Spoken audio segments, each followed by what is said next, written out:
Thanks for joining us tonight. High risk, and that's how one local pawn shop owner describes the business.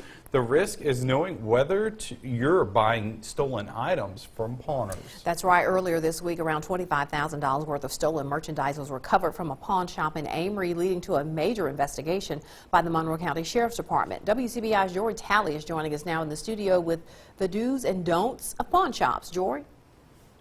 Andre and Joey, situations like the one in Amory can land pawn shop customers and owners in some serious legal trouble.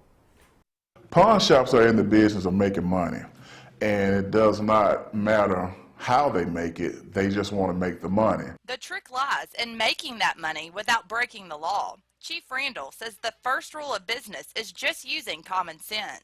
It's kind of ironic if a person comes from Lee County or Tupelo, Mississippi, all the way down to Monroe County and surpass all the other pawn shops up there, something may be a little fishy with that. B&M pawn shop owner Richard Luker uses a system of questions to get an idea if the item is stolen or not, but he says there's no foolproof way of knowing. One of my favorite questions is demonstrate to me how it works.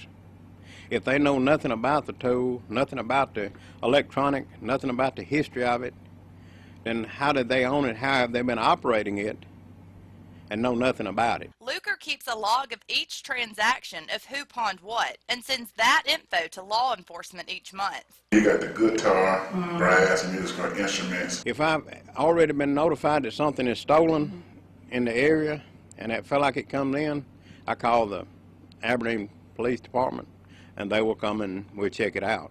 And several items have been caught that way. Not every pawnbroker is proactive like Luker, and it's those shady ones that police are looking for. If they already admit to it that it could be stolen, we're looking at filing charges against both of them. But normally pawn shops are not going to ask if it's stolen, they're going to ask if it's yours, and 9 times out of 10 that person is going to say yeah. And the shops willing to look the other way usually wind up losing money in the long run. Then your local law enforcement agency goes to the pawn shop and they recover that item.